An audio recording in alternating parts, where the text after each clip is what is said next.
नमस्ते दोस्तों, आपका अपने चैनल बाजार आजकल में स्वागत है। क्या आपने कभी सोचा है कि टाटा मोटर्स जैसी दिग्गज कंपनी अचानक डिमर्जर का फैसला क्यों ले रही है? क्या ये निवेशकों के लिए खतरे की घंटी है या सुनहरा मौका?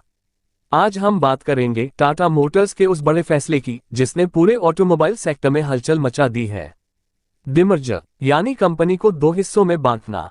इसके पीछे की सोच क्या है, कंपनी की अब तक की उपलब्धियां क्या रही हैं, और इस फैसले से निवेशकों को क्या फायदा या नुकसान हो सकता है। वीडियो के अंत तक मैं आपको टाटा मोटर्स की रणनीति, उसका भविष्य और उसमें निवेश करने की संभावनाओं की पूरी तस्वीर मिल जाएगी।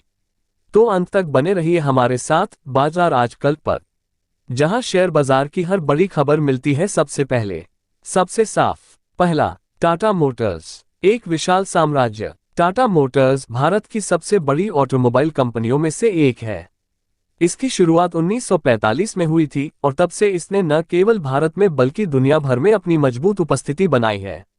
जैग्वार लैंड रोवर की अधिग्रहण से लेकर इलेक्ट्रिक गाड़ियों में तेजी से बढ़ते कदम तक, टाटा मोटर्स ने अपने आप को एक आधुनिक और अग्रणी कंपनी के रूप में स्थापित किया है। Company passenger vehicles (PV), commercial vehicles (CV) और इलेक्ट्रिक व्हीकल्स (एवी) जैसे सेगमेंट्स में काम करती है। इसके अलावा जैग्वार लैंड रोवर यानी जेएलआर भी इसका हिस्सा है, जो ग्लोबल मार्केट में लग्जरी गाड़ियों की पहचान है। आज टाटा मोटर्स की गाड़ियां न केवल भारत की सड़कों पर बल्कि यूरोप, यूके और अमेरिका की सड़कों पर भी दौड़ रही हैं। दूसरा, डिमर्जर क्या है और टाटा मोटर्स ने यह फैसला क्यों लिया? डिमर्जर का मतलब होता है एक बड़ी कंपनी को दो या अधिक हिस्सों में बांटना। टाटा मोटर्स ने हाल ही में घोषणा की है कि वह अपने पैसेंजर और कमर्शियल व्हीकल व्यवसायों को अलग कर देगी। टाटा मोटर्स के मुताबिक डिमर्जर से दोनों व्यवसायों को फोकस्ड स्ट्रेटेजी और बेहतर संचालन में मदद मिलेगी।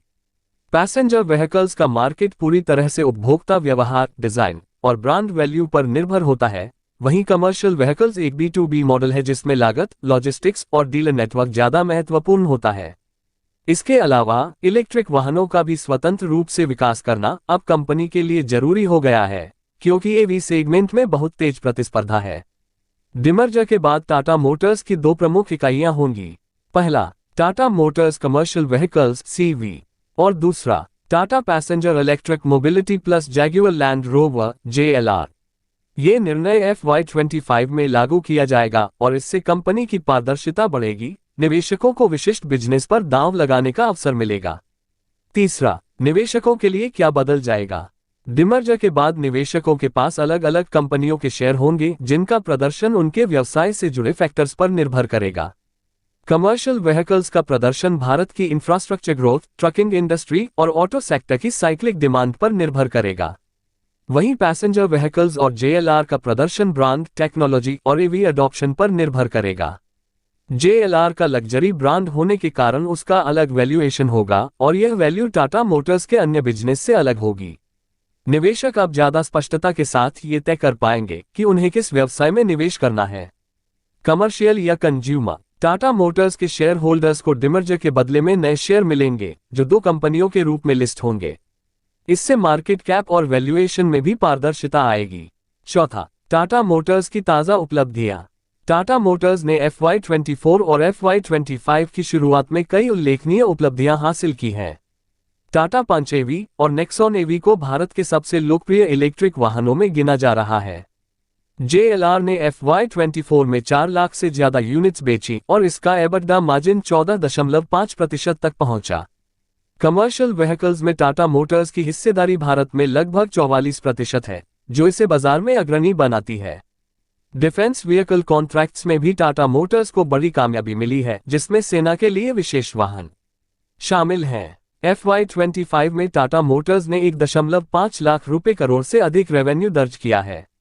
इसके अलावा टाटा मोटर्स को ग्रीन मोबिलिटी के लिए कई अवार्ड्स मिले हैं और उसकी एवी यूनिट को विदेशी निवेशकों से भारी फंडिंग भी मिली है। पांचवा, टाटा सन्स और होल्डिंग स्ट्रक्चर का बदलाव। टाटा मोटर्स का ये डिमर्जर टाटा सन्स की बड़ी रणनीति का हिस्सा है।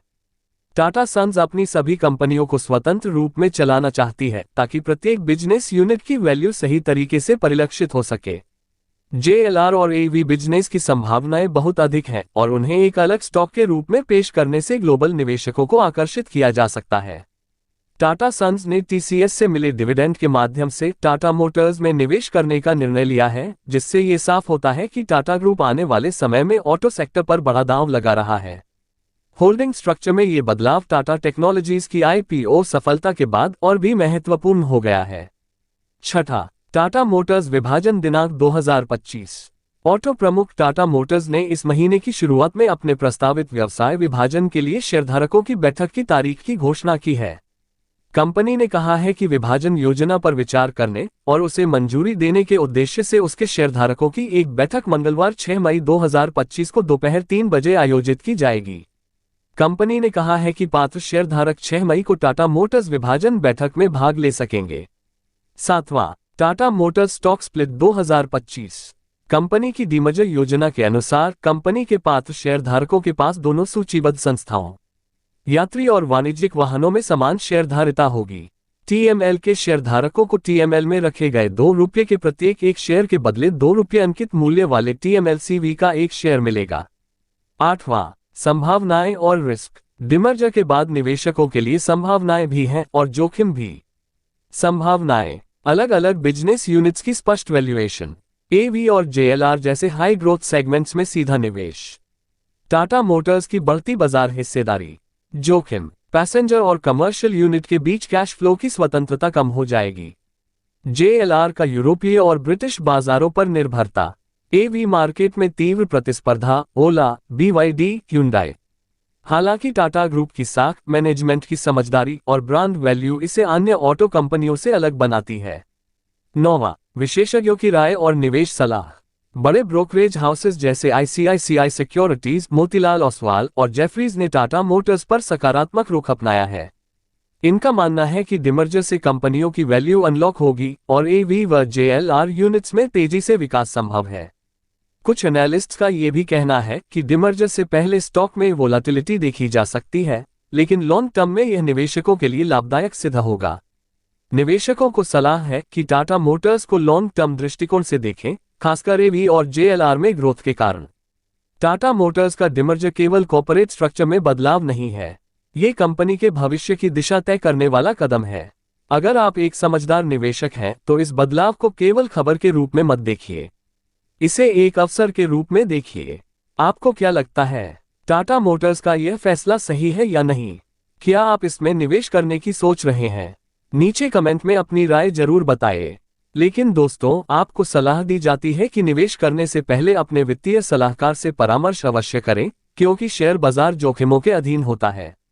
अगर आपको यह वीडियो पसंद आया हो तो लाइक और शेयर जरूर करें और ऐसे ही विश्लेषण, न्यूज और अपडेट्स के लिए सब्सक्राइब करें बाजार आजकल को, जहां शेयर बाजार की हर बात होती है रोज।